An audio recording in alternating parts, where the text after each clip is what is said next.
Сәлем қыздар. Бүгін мен осындай вуппи пай тортын жасадым. Сіздермен оригинал рецептімен бөліскім келеді. Өте дәмді, жұмсақ болып шығады. Міндетті түрде жасап көріңіздер.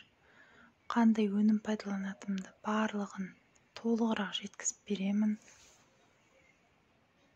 Дәл осы рецептпен жасап пікір қалдыруларыңызды сұраймын. Менімен бірге болыңыздар. Ең алдымен біз тестасын дайындайтын боламыз. Яғни корждарын, ол үшін бізге какао, сүт, қант, ұн, қамыр қопсытқыш, жұмыртқа, сары май және ванилин қажет. Ең алдымен жұмыртқамызды алып, оның үстіне қантымызды салып, жақсылап 2-3 есеге көбейгенше жақсылап көпіртіп аламыз. А жылдамдықтан бастаймыз. Қант толық еріп, бір келкі болып араласқанша араластырамыз. Міне осылай 2-3 есе көпіріп шықты. Барлық өнімдер міндетті түрде бөлме температурасында болу қажет. Сонда бір-бірімен жақсы араласады. Міне осылай араластырып алдым. Енді бұған бөлме температурасында тұрған сары майды 2-3 сағат бұрын тоңазытқышқа шығарып қойыңыздар. Еріп тұрады. Осылай сары майды салып алдым. Сары май закроманы пайдаланамын мен. Мұны да жақсылап араластырып аламыз. 1-2 минут толық еріп, сары майымыз жұмыртқамен біріккенше араластырамыз. Міне осындай масса шықты. Енді ұнымыздың үстіне мен қамыр қопсытқыш салып қойғанмын. Екеуінде міндетті түрде електен өткіздім. Және оның үстіне какаоны саламын. Жақсылап құрғақ өнімдерді жақсылап араластырып аламыз. Бұның ішінде тағы қайталап кетейін: какао, ұн және қамыр қопсытқыш. Барлық өнімдердің қанша пайдаланатын барлығы астына қалдырып кетемін. Қандай өнімдер, қандай фирманың заттарын пайдаланатын бәрін қалдырып кетемін астына. Көрсеңіздер болады.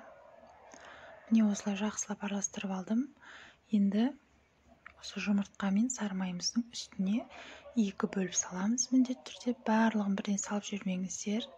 Мен әрдайым айтамын, бірден салып жүрсеңіздер, сіздерде ұн әрқалай болуы мүмкін. Бірден арасында түйіршік қалып кетуі мүмкін, араласпай қалуы мүмкін. Сондықтан бірінші жарты бөлігін салып алып, жақсылап осыны біріктіріп аласыздар. Сосын қалған бөлігін салып араластырамыз. Міне жақсылап осылай миксерлеп алдым. Жарты бөлігі толықтай араласты. Енді қалған бөлігін саламыз.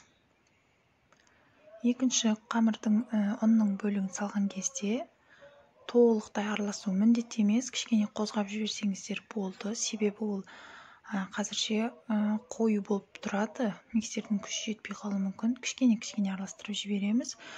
Себебі бұның үстіне біз сүт қосамыз.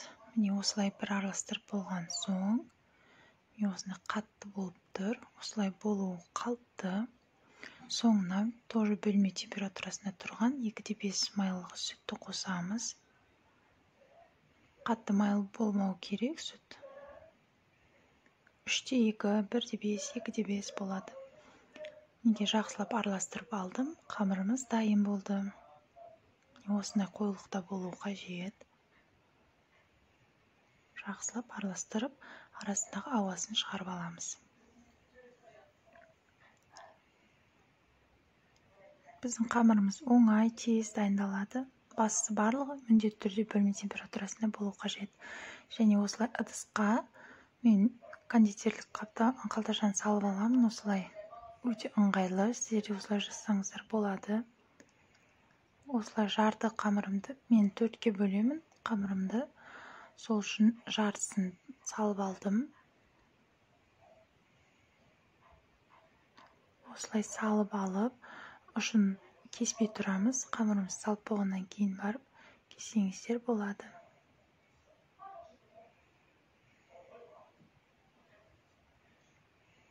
Осылай салып алдым. Қатты көп салып жібермеңіздер, себебі сыртына шығып кетуі мүмкін. Мінекей осылай дайындап алдым. Өте осы ыңғайлы және барлық жеріне тегіс жағылу үшін осылай жасаған дұрыс. Және мен формада осылай 4 пергамент қағазын бірдей қатты қысып алдым. Сонда бізде форманың орны қалып қояды. Міне осылай. Осының ішіне енді қамырымызды бір келкетіп жайып шығамыз. Алдын ала пешті қыздырып қойыңыздар. Осыны дайындап жатқан кезде 180 градуста қатты қызып тұру қажет, және бұл өте тез піседі. Ұзақ ұстап қоймаңыздар. Бұл какаодан жасалған қамыр болғандықтан оның күйіп кеткенін байқамай қалуыңыз мүмкін. Сол себепті 8 минут 10 минут шамасында пісіп шығады. Таяқшамен тексерсеңіздер болады піскенін. Міне осылай барлық жеріне жағып шықтым.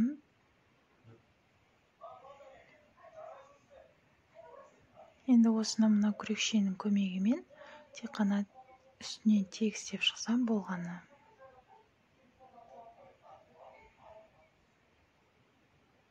Шетіне қарай көптеу жібере беріңіздер, себебі ортасы қалың болып қалмау қажет. Шетіне қарай сырғыту арқылы барлық жеріне осылай толық жағып алдым. Бұл бисквит өте жұмсақ болып шығады. Үгітіліп тұрады піскен кезде. Кремді жаққан кезде мүлдем жұмсақ болады. Аузыңызда еритін рецепт. Бұл өте күшті, сәтті шығады. Міндетті түрде жасап көріңіздер.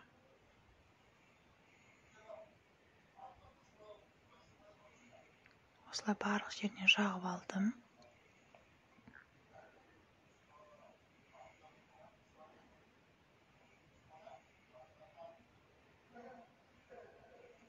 Пышақты да немесе қасықты да пайдалана берсеңіздер болады.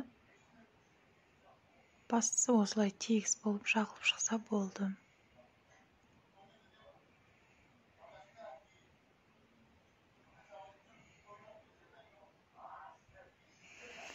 Үш бөлікке бөлсеңіздер де болады, немесе 5 бөліп те жазсаңыздар болады, өз еркілеріңіз. Не осылай бөліп 180 градуста 10 минуттай пісіп шықты. Өте жұмсақ болып пісіп шығады. Ақырын ұстамасаңыздар үгітіліп кетуі мүмкін, себебі өте жұмсақ. Және мен осындай бөлетін кольцоның көмегімен осылай бөліп алдым, кішірейтіп алдым. Енді кремін жасаймыз.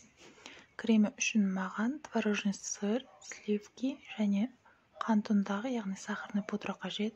Барлығы міндетті түрде салқын болып тұру қажет. Тоңазытқыштан жаңа алып шықтым. Оның үстіне қант ұнтағын қосып, творожный сырға бір шайқап аламын. Ұзақ айналдырмаймын, тек қана 30 секунд, 20 секунд шамасында осылай бір араластырып алдым.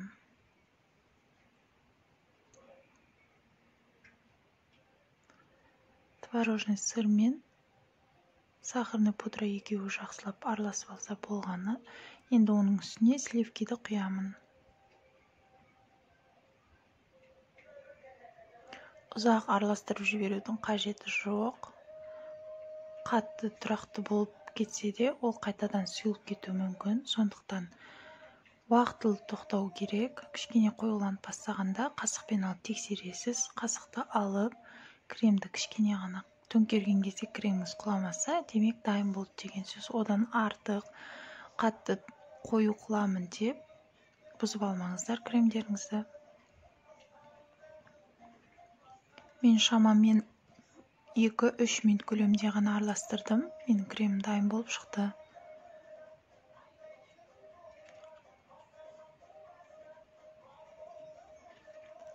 Жай жылдамдықты араластырып жатырмын. Менің екінші жылдамдық.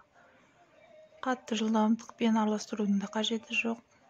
Ең бастысы сіздің сливкилеріңіз, кілегейлеріңіз салқын болып тұрса, бір тәулік тоңазытқышта тұрса, тез араласып осылай қоюланып шығады.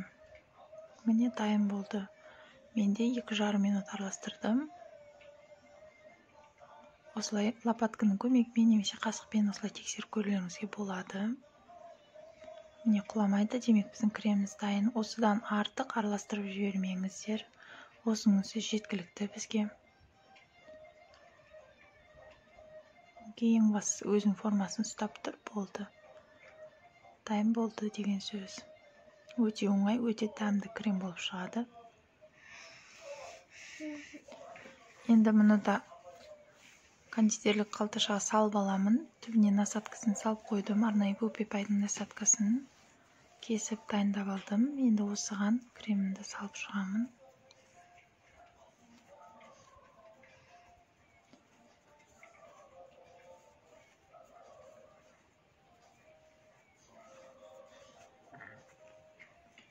Вупипайдың шариктерін өз қалауларыңызбен жасасаңыздар болады. Өздеріңізге қалай ұнайды, сол жасай бересіздер. Маған осылай ыңғайлы, сол себепті мен осылай шариктер қойып шығамын.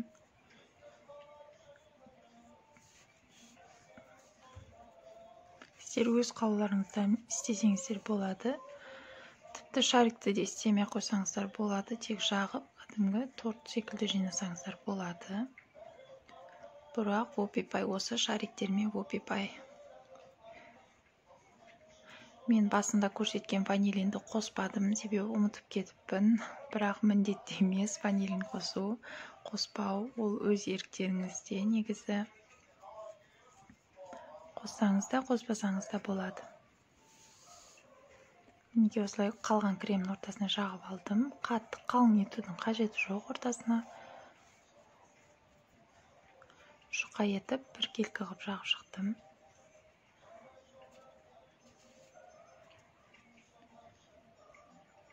Өте дәмді болып шығады. Менің сөзіме сеніңіздер. Осы рецептпен жасап көріңіздер.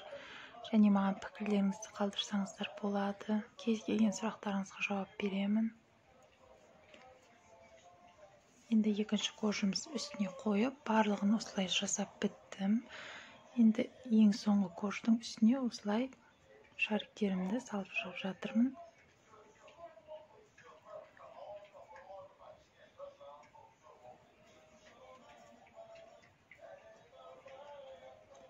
Шариктерді жасап болғаннан кейін бетіне коржды қойған кезде қатты басып жібермеңіздер. Сіздің шариктеріңіз басылып қалуы мүмкін. Тек қана қойып қойсаңыздар болды. Ол өзі тоңазытқышта тұрған кезде өзі басылып, сіңіп, жақсы болып шығады.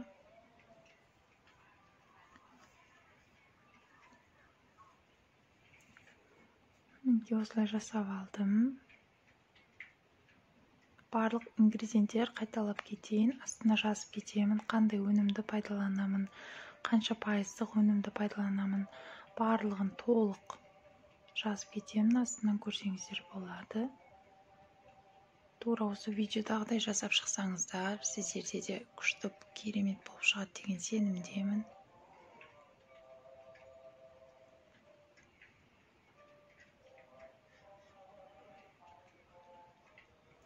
Бұл бізде ең соңғы корж болып тұр. Крем жағылатын, сондықтан кремді аямай осыған жаға берсеңіздер болады. Бұл себеп үстінде тұратын коржды ортасы басылып қалуы мүмкін, сондықтан көптеу жаға беріңіздер.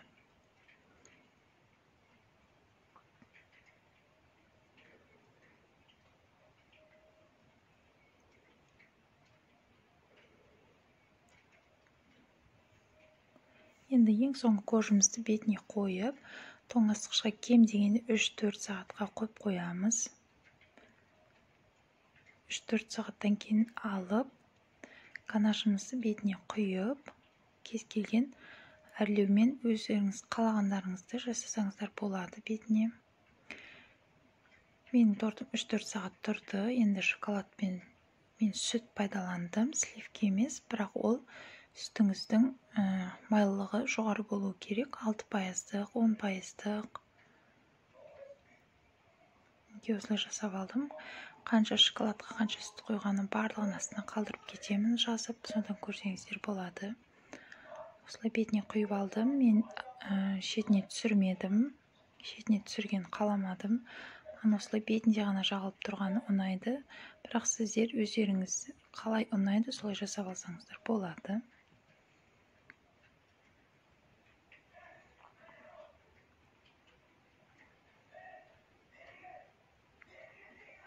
Жағып шықтым. Қазір жағып болғаннан кейін осылай тегіс емес болып көрінуі мүмкін. Бірақ тұра өзі қалайынте тегістеліп кетеді. Оны қатты тегістеуге тырыспай қойыңыздар. Және осындай видеоның басында көрсетіп кеткенде Орео печеньесін Қазақстан шоколадымен осылай әрлеп шықтым. кондитерлік шариктерде пайдаландым, бірақ өздеріңіз еріктеріңізде қалай әрлесеңіздер де өте дәмді болып шығады. Бұл тортты жасап болған соң 2 сағат, 1 сағат тұрса да жей берсеңіздер болады. Кремі де қатты, тәтті емес. Міне кесіп көрсетіп жатырмын үшін. Өте дәмді. Какаоны да нормамен қосқандықтан қатты қышқыл дәм болмайды. Менімен болғандарыңызға рахмет. Сау болыңыздар.